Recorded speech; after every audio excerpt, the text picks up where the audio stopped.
여러분은 기준을 어디에 두고 삽니까?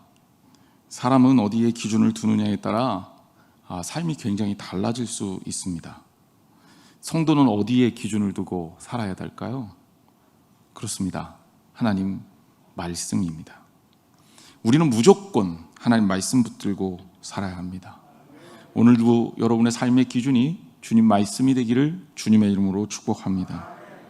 자, 그렇다면 이 말씀을 통해서 하나님께서 주신 깨달음이 실제적으로 우리의 삶에 어떤 영향을 끼치고, 그리고 우리가 만나는 세상에 어떤 변화를 일으킬 수 있는지를 예를 한번 들어보겠습니다. 오늘 본문 147편, 물론 읽기는 7절부터 15절까지 읽었죠. 그 중에서 13절과 14절은 굉장히 중요한 본문입니다. 어떤 면에서 그러냐면 종교사적으로 굉장히 중요하다. 왜냐하면 종교개혁가 마틴 루터가 이 구절을 읽으면서 직업소명설이라는 아주 중요한 이 종교개혁의 또 하나의 기둥을 발견했기 때문입니다. 루터에 의해서 주창되었던 직업소명설, 물론 여러분들이 기본적으로 알기에는 존 칼빈이 한 이야기가 아니냐라고 알고 있겠지만, 장로교 창시자 칼빈에 의해서 이게 정교하고 가다듬어지고 또 신앙적으로 받아들여지면서 널리 퍼졌는데요, 이 직업소명설을 먼저 떠올린 사람은 마틴 루터입니다. 이게 얼마나 파워풀한 영향력을 끼쳤냐면 아예 유럽 경제를 바꿔요. 종교개혁 이후에 수많은 사람들이 개신교인들이 됐고, 이 개신교인들이 직업소명설을 배웁니다. 그리고 이를 신앙적으로 받아들이게 돼요. 그러니까 이들은 예수 그리스도를 만나는 주일에 예수 그리스도를 믿으며 최선을 다해서 예배를 드리는 것으로 끝나지 않고, 주중에 자기가 맡은 일들, 자기가 하는 일들을 통해서 하나님께 영광을 돌릴 수 있다. 그리고 더 나아가 이것이 하나님께서 내게 주신 소명이다라는 생각을 가지고 일을 하게 된 겁니다. 그랬더니 어떤 일이 일어났느냐? 유럽의 대부분의 일터의 변화가 일어납니다. 크리스찬들이 열심히 일을 하게 돼요. 최선을 다해서 일을 하게 됩니다. 그러니까 이것이 직장 생활의 문화를 바꿉니다. 열심히 일한 사람은 성공할 가능성도 높죠. 크리스찬들이 많은 사람들이 하층 계급에서 중산층으로 올라오기 시작합니다. 그리고 이러한 직업소명설 바탕 위에 유럽의 경제 구조나 그 국가적 지향점이 달라지게 되면서 유럽을 변화시키는데 굉장히 큰 영향을 끼치는 겁니다. 우리도 이 본문을 다시 한번 좀 읽어봤으면 좋겠어요. 마틴 루터가 이 본문을 통해서 어떻게 이 직업소명설을 떠올릴 수 있었는지, 우리는 무엇을 느낄 수 있는지, 좀 의미를 살리기 위해서 유진 피터슨 목사님 번역한 메시지 성경 본문을 소개하겠습니다. 주께서 내 성을 안전하게 지키시고 그 안에 있는 내 자녀들에게 복을 내리셨다. 내가 사는 땅에 평화를 허락하시고 내 식탁에 가장 좋은 빵을 차려 주신다. 루터가 이 말씀을 읽으면서 본인이 가슴속에 느낀 것은 뭐냐면, 하나님이 직접 일을 하시는 게 아니라 사람을 통해서 일을 하시는구나 라는 걸 깨달은 거예요. 지난주에 제가 SNS상에서 한 네티즌이 올린 가슴 아픈 사연을 접했습니다. 이런 사연이에요. 정말 돈을 어렵게 열심히 일해서 모아서 전 재산을 다 투자해서 아파트 분양을 받은 거죠. 거기에는 빚도 굉장히 많이 들어갔어요. 아파트에 입주했는데 아파트가 부실공사인 거예요. 그래서 어떤 일이 벌어졌냐? 천장에서 물이 떨어지고 곰팡이가 쓸고, 그리고 천장에서 물이 떨어지니까 바닥은 흥건하게 젖어서 바닥 장판이 다 일어나요. 그러니까 여기는 도저히 사람이 살 수가 없는 거예요. 그래서 어쩔 수 없이 그 집에서는 살 수가 없어서 월세로 다른 집을 구하고, 그 집을 하자 보수를 신청했는데 1년 동안이나 대책 마련이 안 되고 있다. 진짜 죽고 싶다. 저는 이 글을 보는 순간에 루터의 직업 소명설이 떠올랐습니다. 아파트 공사한 사람이 만약에 이게 하나님이 내게 주신 소명이라고 생각하고 공사를 했으면 그런 사고가 발생했을까? 그리고 만약에 문제가 생겼더라도 그냥 방치했을까? 오늘 본문도 그런 내용입니다. 성을 안전하게 지키기 위해서 어떤 사람들이 필요하냐? 하나님이 일하시는데 하나님은 누구를 동원하시냐? 도시를 잘 기획하는 사람들과 집을 잘 건설하는 사람들이 있어야 되지 않겠습니까? 정치하는 사람들이 자기의 이익보다는 국민들을 위해서 최선의 판단을 해야 되지 않겠습니까? 군인들이 군사적으로 이 나라를 보호하고 지키기 위해서 노력하지 않고 경계를 게을리하면 국민들을 지킬 수 있겠습니까? 시민들의 건강을 지키기 위해서는 좋은 시설의 병원과 의료 인력들이 있어야 됩니다. 우리가 마음 놓고 음식을 먹기 위해서는 농부들의 땀이 필요하고 이 농산물이 제때제때 신선하게 유통될 수 있는 구조를 가져야 합니다. 우리가 마음 놓고 살기 위해서는 좋은 치안 유지를 위해서 경찰 또한 법률과 또한 필요합니다. 잘 생각해 보십시오.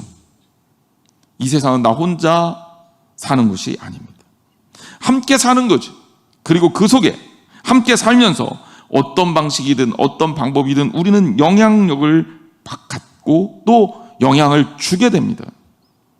그런데 우리가 제대로 된 영향을 갖추지 못해서 사회 조직 자체가 망가지고 그 사회 조직 자체가 완전히 죄악투성이인 조직으로 전락한다면 나 혼자 온전하게 신앙을 지키기 위해서 아무리 애써도 건강한 신앙생활을 할 수가 없을 뿐더러 때로는 나는 의도하지 않았는데 구조적인 죄를 짓게 됩니다. 우리는 나 스스로 사는 게 아니라 하나님 나라 갈 때까지 이 세상의 모든 상황 속에서 사회적 구조 속에서 살 수밖에 없기 때문이에요. 우리 크리스찬들이 그렇기 때문에 우리가 생각하는 또 하나의 가장 중요한 선교는 뭐냐? 세상을 아름답게 변화시키는 거다.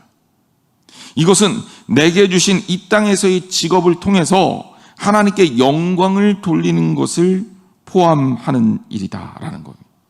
내가 하는 일이, 여러분이 하는 일이 아무것도 아닌 것 같아도 여러분들이 살아있는 것 자체, 땅에 두 발을 디디고 숨쉬는 것 자체가 하나님 나라를 위해서 부름받은 자리이고 쓰임받는 자리입니다. 여러분들이 길에서 만난 누군가에게 환한 미소로 응대해 주는 것 그 자체가 그 사람에게는 때로는 삶의 희망이 될 수 있는 거예요. 여러분이 직장에서 지속적으로 만나는 그 상황 자체가 때로는 그 사람들에게 예수 그리스도를 만날 수 있는 통로가 되는 겁니다. 기억하십시오. 하나님은 사람을 통해서 일하십니다. 우리를 통해서 일하십니다. 루터는 하나님께서 세상을 아름답게 세워가기 위해 우리에게 능력과 그 능력을 키울 수 있는 배움의 과정을 주셨고 우리는 그것을 통해 하나님의 선하신 뜻을 이루어 가야 한다고 말하고 있습니다. 다시 말하자면 우리의 삶은 신앙하고 이렇게 딱 붙어 있는 거예요. 신앙 따로 삶 따로가 아니에요. 여러분의 입술을 통해서 말해지는 그 말들, 우리가 행동하는 그 행동들이 우리의 신앙과 딱 붙어 있는 것이라는 거예요. 어떻게 보면 신앙적 본질과 연결되어 있는 거라는 거예요. 실제로 직업을 뜻하는 영어 단어가 vocation입니다. 그런데 이 vocation이라는 단어는 라틴어 보카치오에서 온 단어거든요. 보카치오는 무슨 뜻이냐? 부르다라는 뜻이에요. 부르다라는 뜻에서 vocation이라는 직업이라는 단어가 생긴 거예요. 그런 직업은 뭐예요? 부른 것이죠. 누가? 하나님이 우리를 부른 것이 우리의 직업이다. 내가 그곳에서 다른 사람들을 위해서 또는 나를 위해서 영위하는 행동 하나하나가 하나님께서 일하시는 자리이고 그것이 바로 하나님께서 우리를 부르신 소명의 한가운데 있는 것이다 라는 것을 기억하시기를 주님의 이름으로 부탁을 드립니다. 우리가 계속 지금 레퍼런스로 보고 있는 담장을 넘는 크리스찬의 저자 그리어 목사님은 모든 그리스도인에게는 두 가지의 부르심이 있다고 말합니다. 그 두 가지의 부르심이 뭐냐? 첫째는 하나님의 영광을 위해서 자신의 직업을 사용하라는 거예요. 그러니까 우리가, 여러분 주부도 마찬가지고요. 우리가 직장에서 어떤 일을 하더라도, 너 농사를 짓거나 회사를 다니거나 공장을 다니거나 혹은 3차 산업에 종사하거나 뭐 재택근무를 하거나 어떤 일을 하더라도 내게 주신 그 직업을 나뿐만이 아니라 하나님의 영광을 위해서 사용하라는 거예요. 두 번째 부르심이 있다면 우리가 이 땅에서 제자를 삼으라는 거예요. 이 두 가지 부르심은 우리의 일상의 현장에서 만나지는 겁니다. 왜? 여러분, 예수님 안 믿는 사람이 교회에 나옵니까? 안 나옵니까? 너무 문제가 어려워요? 너무 쉽죠? 예수님 안 믿는 사람은 교회 안 나와요. 전도를 받아야 나옵니다. 그런데 교회에 나오기까지가 어렵죠? 그럼 교회에 나오기까지 예수님을 만날 수 있는 기회가 있나요? 없나요? 지금 우리 가진 시스템으로는 없는 거예요. 하지만 여러분, 여러분의 삶에서 그리스도가 드러난다면 그 사람은 여러분을 통해서 예수님을 만날 수 있는 겁니다. 그렇죠? 그게 교회라는 거예요. 다시 말하자면 우리들의 일상적인 삶은 우리 신앙과 분리된 시간과 공간이 아니에요. 주일은 거룩하게 구별해서 하나님께 드리고 주중은 내 마음대로 살고가 아니라는 거예요. 매일매일의 일상이 하나님의 사람으로서 드려져야 될 하나님께 드리는 거룩한 산 제물이다. 로마서를 딱 전체적으로 놓고 봤을 때 두 토막으로 나눌 수 있습니다. 1장부터 11장까지를 로마서의 교리편, 지금 우리가 수요예배 때 하고 있는 거죠. 그리고 12장부터는 삶에 대한 이야기가 시작됩니다. 그리스도인의 삶은 이러해야 된다. 근데 12장 1절 말씀에 어떤 말씀이 있는지 여러분 떠올려 보십시오. 너희 몸을 하나님이 기뻐하시는 거룩한 산 제사로 드리라는 거예요. 우리 몸을, 우리의 삶을 하나님께 드리라는 거예요. 하나님의 선교는 거기에서 시작된다는 겁니다. 그렇다면 여러분, 우리들이 온전히 살 수 있을 때 하나님은 그곳에서 일하신다. 여러분의 삶이, 우리들의 삶이 하나님께서 일하시는 삶의 선교의 현장이 되시기를 주님의 이름으로 축복합니다. 제가 20년 조금 넘었는데요, 제가 30대 초반에 청년부를 맡아서 한 3, 4년 연속으로 청년들하고 매년 선교지를 가서 선교를 했습니다. 청년들이 많이 모였지만 그 중에 선교지에 가는 청년들은 1년에 한 30명? 이 정도의 청년들이었어요. 청년들하고 짧게 혹은 약간 좀 길게 이렇게 단기 선교를 기획하고 선교지에 갑니다. 그런데 갈 때마다 주님이 주시는 은혜가 넘쳤지만 특별히 제가 청년들한테 강조한 부분들이 있었습니다. 선교지 그때 선교했던 사진을 저는 갖고 있지 않아서 수소문에서 제가 얻어서 여러분들에게 보여드리려고 준비를 해왔어요. 무슨 일들을 했는지 한번 보죠. 이게 같이 찍은 겁니다. 여기에는 그때 이제 여러 마을을 방문했었는데 같이 선교에 동참했던 아이들이 있죠. 아이들이 접근하기 쉽기 때문에 선교지에서 청년들이 같이 갔었습니다. 다음 사진이요. 이 아이들이 피부 보세요. 필리핀인데 흑인들 같아요. 키가 작고요. 머리가 꼬불꼬불합니다. 아프리카 피그미족하고 연관이 있나? 이런 생각이 들 정도였습니다. 이 아이들에게 인형극도 준비해서 이렇게 해주고요. 예배도 같이 드리고 율동도 같이 하고요. 그리고 양치도 해주고요. 안고 기도도 해주고요. 저도 있어요. 20년 전에 저입니다. 너무 빨리 넘겼어요. 예. 그리고 아이들, 보통 제가 아이들을 안으면 아이들이 되게 울라고 준비를 했었는데 이 아이만큼은 이렇게 저하고 부의를 같이 했습니다. 그리고 기도해주고요. 네, 교회도 우리가 공사를 했습니다. 그래서 교회 공사도 하고, 예, 그렇게 사진도 찍고 가서 먹기도 하고요. 지금 여러분들이 보는 이 곳이 어디냐면 원래는 계곡이에요. 그런데 필리핀에 피나투보라는 화산이 있습니다. 여기 화산이 터지기 시작하면서 화산재가 쌓였어요. 용암이 흐르고. 그러다 보니까 이 계곡이 평지가 된 거야. 이 평지를 칼라바우라고 하는 소가 끄는 수레에 타고 또 때로는 걷고 7시간을 이 선교를 하기 위해서 올라갔다 내려온 기억이 납니다. 가는 데만 한 7시간 걸렸던 것 같아요. 제가 정말 청년들하고 열심히 했습니다. 근데 제가 그때 선교지를 가서 깨달은 게 있어요. 청년들한테 물론 그 이후에 나눴죠. 처음에는 청년들하고 선교를 하려고 갔었어요. 그런데 생각해 봤어요. 얘네들하고 잠깐 만나서 이렇게 씻어주고 양치시켜주고 세수시켜주고 또 때로는 재미있게 놀아주고 의미가 있는 일입니다. 충분히 하나님은 그 속을 통해서 일하셨고 또 영적 결실도 맺어졌으리라고 생각합니다. 제가 20년이 지난 지금에야 이때 이야기를 다시 꺼내는 이유는 제가 그때 청년들에게 깨달은 바를 전하면서 이런 얘기 했어요. 진짜 선교는 이곳에서 하는 게 아니라 여러분의 삶의 현장에서 시작된다고. 돌아가서 시작되는 거라고요. 20년이 지났습니다. 저는 그때 청년들이 선교지를 같이 다녀와서 청년들의 신앙생활이 많이 바뀌는 걸 봤어요. 그리고 그들의 삶의 방향과 삶의 결단을 다른 방향으로 하는 걸 봤어요. 놀라운 일이 일어납니다. 이때 이 선교지를 다녀온 청년들이 교회의 일꾼으로 자라기 시작하고 그들 중에는 잘 다니던 심지어 직장을 그만두고 내가 하나님의 일꾼이 되겠습니다라고 선교사로 목회자로 헌신하는 청년들이 있습니다. 그리고 지금 그들이 목회를 하고 있어요. 또 그들 중에는 사모가 된 청년들도 있고요. 그리고 내가 장기적인 비전의 선교사로 살기 위해 내가 그 선교사가 되기 위한 자격을 갖추겠다라고 하면서 일상에서 성경적인 커리어를 쌓아가는 청년들도 있습니다.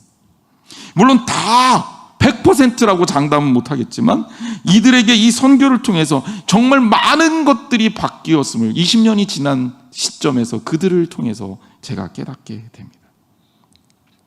선교는요, 누가 특별한 사람이 선교하는 게 아니라 우리는 선교를 선교지에 있는 선교사들에게 후원하는 것도 물론 선교입니다. 후원하는 선교고 보내는 선교지만 그것이 다가 아니라 어쩌면 진짜 선교는 우리의 삶 가운데서 이루어지는 것이다.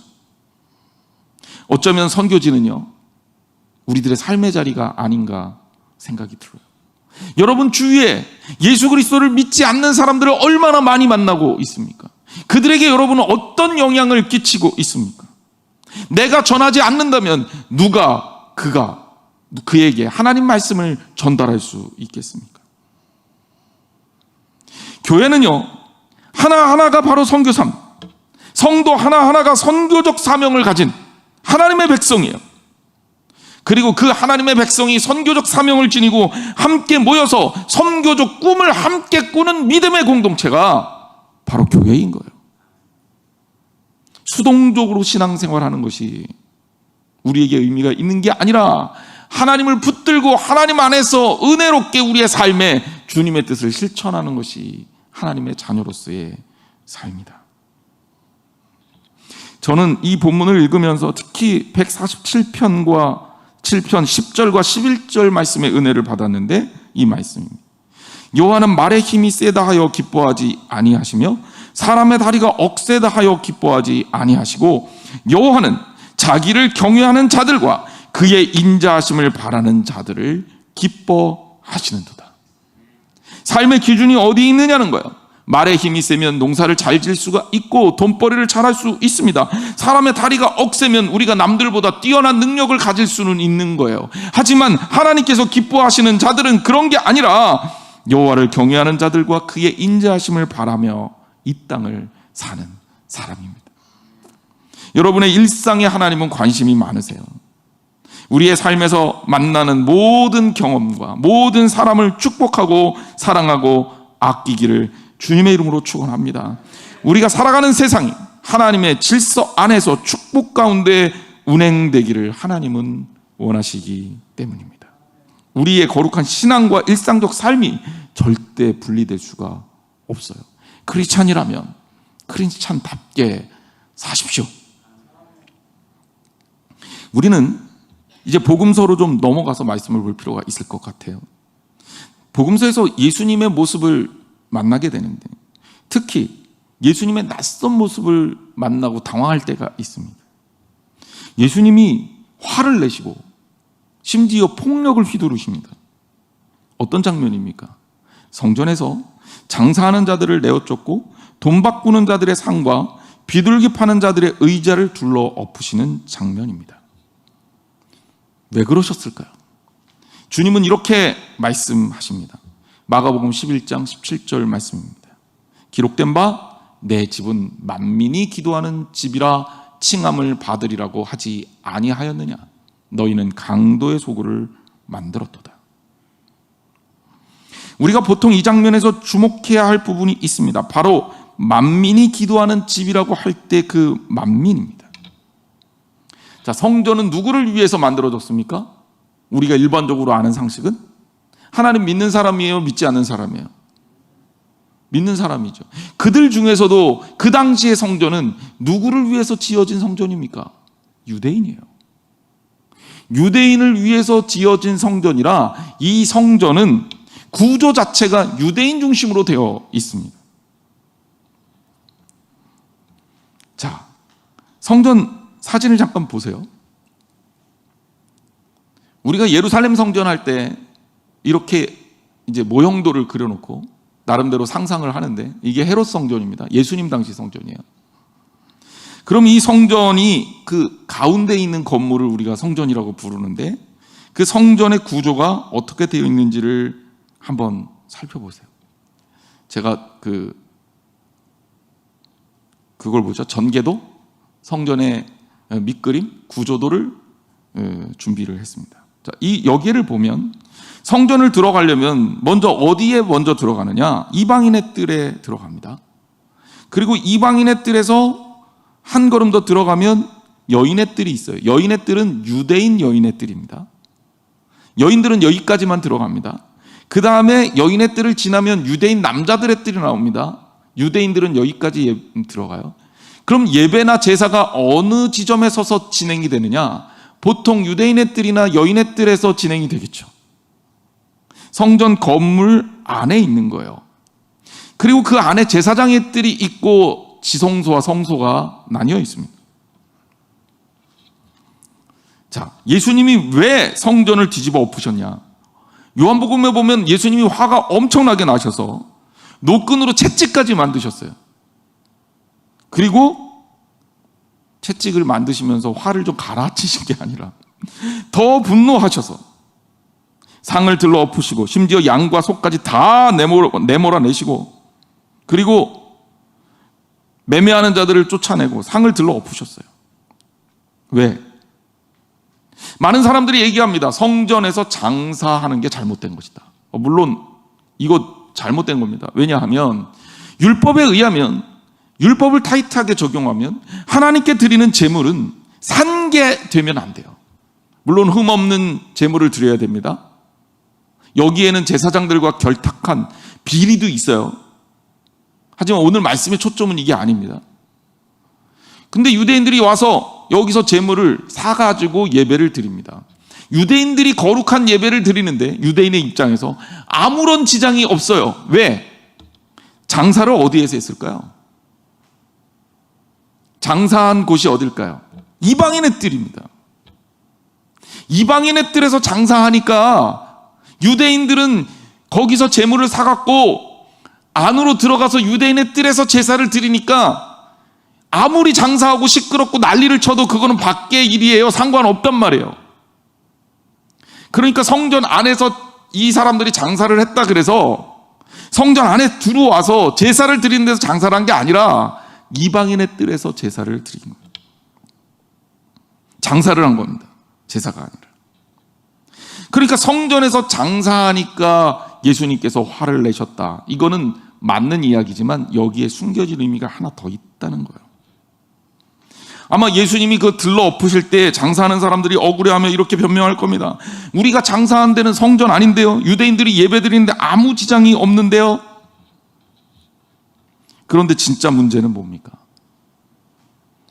유대인들은 성전을 유대인들을 위한 곳이라고 인식했지만 예수님은 성전을 뭐라고 말하고 있습니까? 만민이 기도하는 집이다. 이 성전은 유대인을 위해서 지어진 것이 아니라 만민을 위해서 지어졌다. 성전에서 장사를, 이방인의 뜰에서 장사를 하고 있으니까 이방인들이 하나님을 만나러 나오면 예배를 드릴 수가 없는 거예요, 제대로. 예수님이 마음이 아프셨던 지점은 바로 그 지점이라고 저는 생각합니다. 왜냐하면 성전이 이방인들에게 닫혀 있는 겁니다. 이방인들이 제사를 드릴 수가 없는 거예요. 성전이 열려 있지 않고 성전이 닫혀 있고 유대인들만을 위한 특별한 건물로 되어버린 겁니다. 예수님 십자가에 달려 돌아가실 때 성소 휘장이 둘로 위에서 아래로 찢어졌어요. 누구든지 예수님 앞으로 하나님께 제사를 드리러 나올 수 있는 상징을 우리에게 보여주셨습니다. 그러면 이 본문이 지향하고 있는 것은 뭐냐? 그리고 오늘날 우리들이 다시 한번 재정립해야 될 교회의 참된 모습은 뭐냐? 그것은 폐쇄적이고 닫혀진 교회가 아니라 이웃을 위해서, 믿지 않는 사람들을 위해서 열려져 있고 그들을 위해서 복음이 강물처럼 흘러나가는 역사가 일어나는 곳이어야 한다는 겁니다. 저는 그래서 교회의 일들을 교회 신문, 교계 신문, 기독교 방송 이렇게 내보내는 것에 대해서 별로 중요하게 생각하지 않아요. 제가 만약에 그럴 일이 있으면 좋겠지만 CBS 방송에 출연을 해서 말씀을 증거한다고 생각해 보세요. 가정을 해봅시다. 물론 저한테는 되게 감사한 일이겠죠? 하지만 그 말씀을 듣는 이들은 주로 누굽니까? 크리스찬이에요? 넌 크리스찬이에요? 크리스찬들이죠. 이미 예수님 잘 믿고 있는 사람입니다. 게다가 방송까지 찾아서 말씀을 들을 정도라면 제가 그 자리에 없어도 충분히 예배할 수 있는 사람들이잖아요. 우리 교회 광고를 낸다고 생각해 봅시다.